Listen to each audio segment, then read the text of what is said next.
जब भी कोई व्यक्ति गौतम बुद्ध के संघ में शामिल होता था तो बुद्ध उसे सबसे पहले शांत रहने के लिए कहते थे। ध्यान की अवस्था में जाने से पहले उस भिक्षु को शांत रहना सिखाया जाता था। आज के दौर में हर तरफ सौरी शोर है। इसकी वजह से दिमाग में तनाव पैदा होना लाजमी है। ऐसे में अगर आप हर रोज कुछ देर मौन रहने का अभ्यास करते हैं तो इससे आपके तनाव पैदा होने वाले हार्मोन के लेवल में कमी आती है। इससे आपका दिमाग शांत होता है, गुस्सा नियंत्रित रहता है और तनाव बढ़ाने वाले हार्मोन्स का लेवल घटता है। आज के इस वीडियो में हम जानेंगे कि किन मौकों पर हमें शांत रहना है और किन मौकों पर हमें बोलना है और शांत रहने से हमारे अंदर क्या बदलाव आ सकता है। दोस्तों, संध्या काल का समय था। गुरु अपने सभी शिष्यों को बुलाते हैं और कहते हैं, कल सुबह सब लोग नदी में स्नान करने के बाद तुरंत हमारी कुटिया के सामने उपस्थित हो जाना। सभी इसी से हैरान रह जाते हैं कि हम लोगों ने कुछ गलती की है क्या, लेकिन गुस्से से यह कहते हैं कि हो सकता है कि गुरुजी कल सुबह कुछ अच्छी बात बताने वाले हैं। सब लोग रात को सही समय पर सो जाते हैं और सुबह उठकर सभी लोग नदी में स्नान करने के बाद वापस गुरुजी के सामने उपस्थित हो जाते हैं। गुरु कहते हैं, आज हम तुम सबको चुप रहने के फायदे के बारे में बताऊंगा।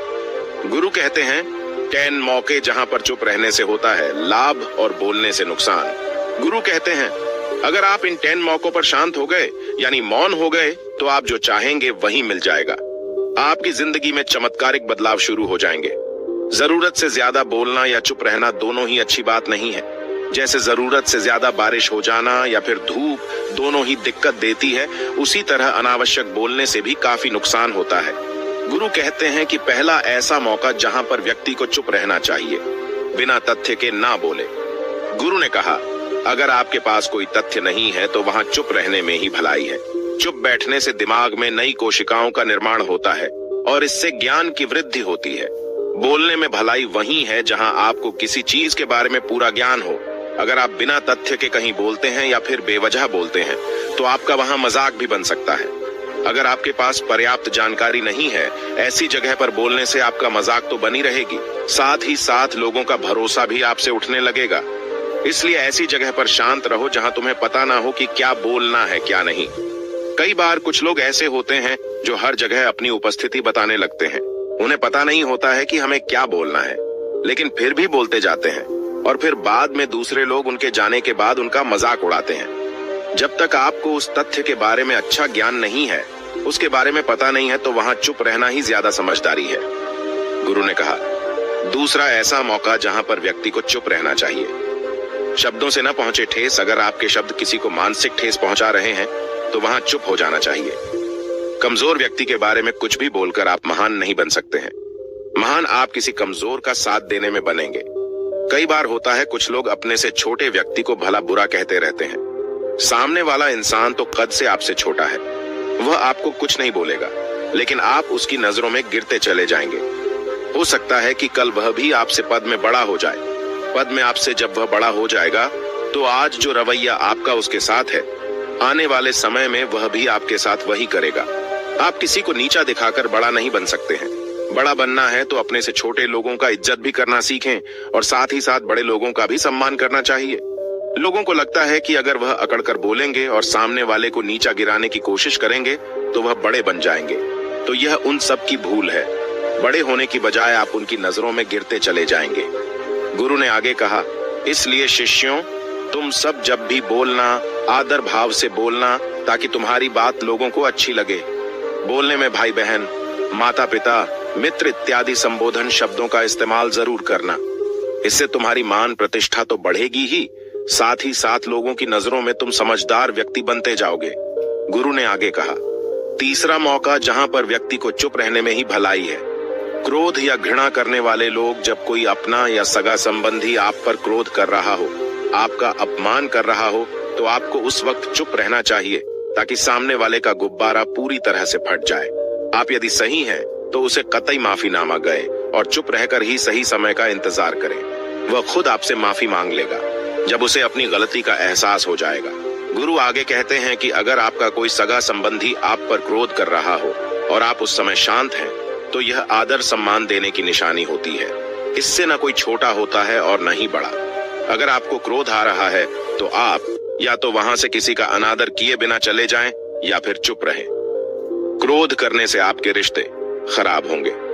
क्रोध करने से हमेशा क्रोध करने वाले व्यक्ति का ही बुरा होता है। गुरु आगे कहते हैं कि एक बार की बात है, एक सांप जंगल से भागते हुए किसी राजा के घर में पहुंच गया।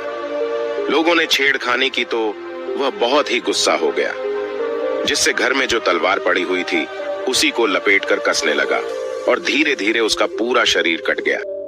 ठीक उसी प्रकार हमारा गुस्सा भी हमारे शरीर को तलवार की भांति काटता रहता है। गुस्सा ध्यान से खत्म होता है प्रतिदिन। अगर आप ध्यान की मुद्रा में बैठे हैं तो आपका गुस्सा आपके नियंत्रण में रहेगा। गुरु आगे कहते हैं कि यह तरीका है कि आप प्रतिदिन ध्यान का अभ्यास करें। इससे आपके शरीर में जो हार्मोन्स गुस्से को बढ़ावा देते हैं वह सब तुम्हारे नियंत्रण में रहेंगे, जिससे शरीर गुस्से पर आसानी तुम्हारा से काबू पा लेगा। लेकिन एक तरीका यह भी है कि जब भी आपको गुस्सा आए तो आप यह समझने का प्रयास करो कि क्या मेरा गुस्सा जायज है या नहीं। हमें वहां पर बोलना चाहिए कि नहीं। जब आप खुद इस बात का आकलन लगा पाएंगे तो आपको खुद पता चल जाएगा कि हमें गुस्सा करना चाहिए या नहीं। फिर भी आपको गुस्सा आ रहा है तो आप वहां से हटने का प्रयास करें, वहां से दूर चले जाएं। धीरे धीरे समय के साथ आपका दिमाग शांत हो जाएगा। गुरु ने कहा, चौथा ऐसा मौका जहां पर इंसान को बहुत ही समझदारी के साथ काम लेना चाहिए, वहां पर आपको चुप रहना ही चाहिए, जहां पर उस मुद्दे से आपका कोई संबंध ना हो। अगर आपका किसी मुद्दे से कोई संबंध ना हो तो वहां आपका चुप रहना बनता है। बिना किसी वजह अगर आप दूसरे के मुद्दे पर बोलेंगे तो यह आपके लिए अनिष्टकारी होगा। इसमें केवल और केवल आपका ही नुकसान है। जल्द ही आप किसी दो लोगों के बीच हो रहे विवाद में जल्दी अपनी टांग न डालें। अगर सामने वाला आपको बुला रहा है अपना झगड़ा शांत करवाने के लिए तो ही आप वहां पर जाएं। किसी की व्यक्तिगत जिंदगी में दखल अंदाजी नहीं देनी चाहिए जब तक कि वह व्यक्ति आपको नहीं बुलाता है। अपने झगड़े को शांत करवाने के लिए कुछ लोग फालतू में दूसरे के विवाद में कूद पड़ते हैं। इससे उनके मान सम्मान मर्यादा पर लोग उंगली उठाने लगते हैं।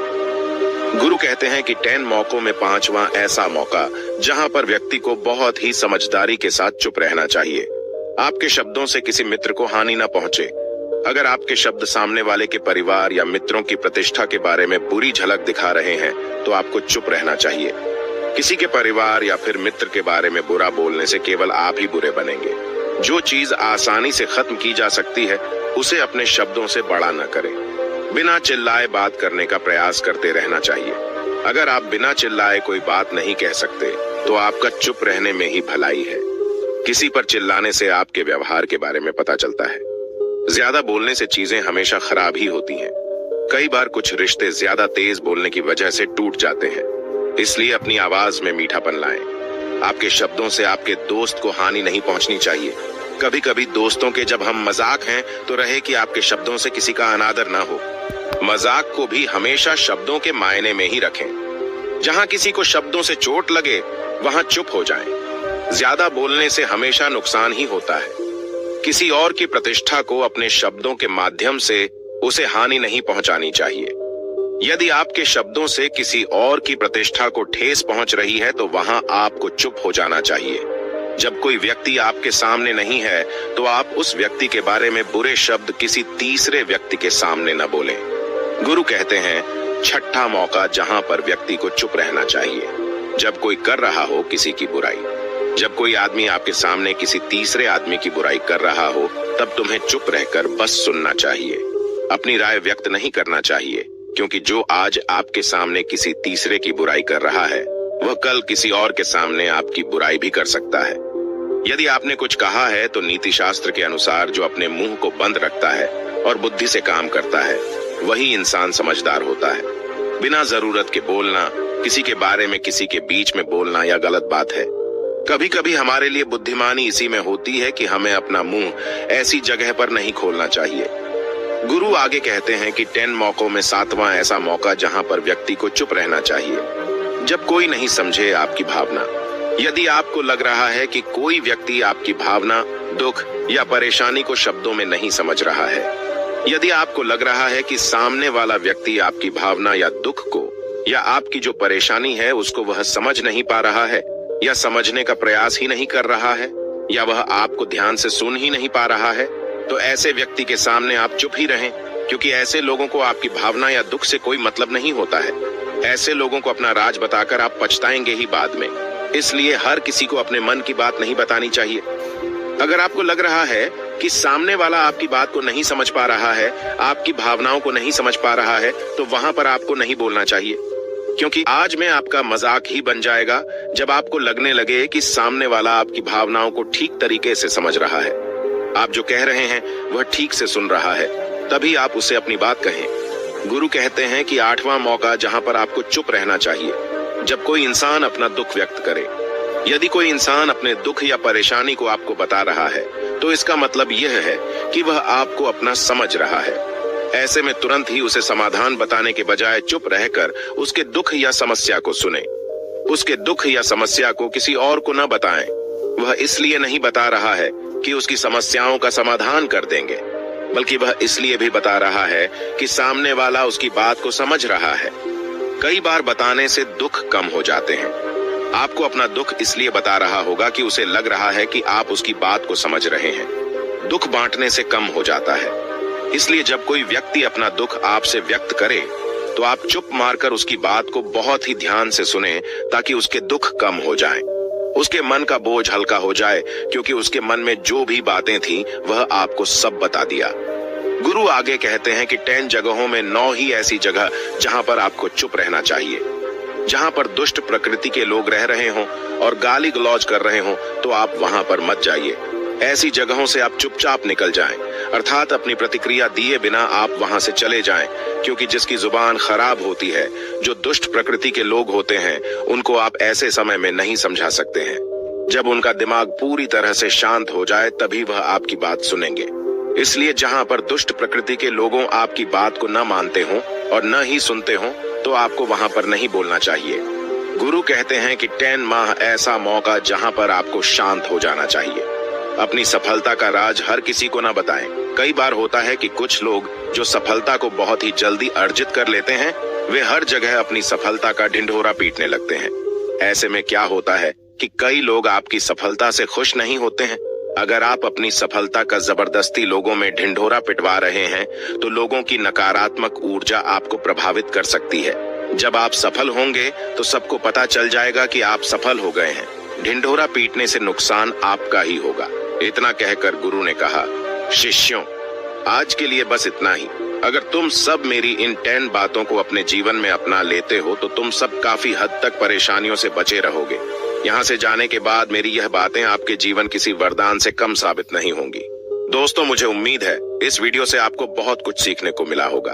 अगर आप नए हो तो हमसे जुड़ने के लिए इस चैनल को सब्सक्राइब करना मत भूलिएगा।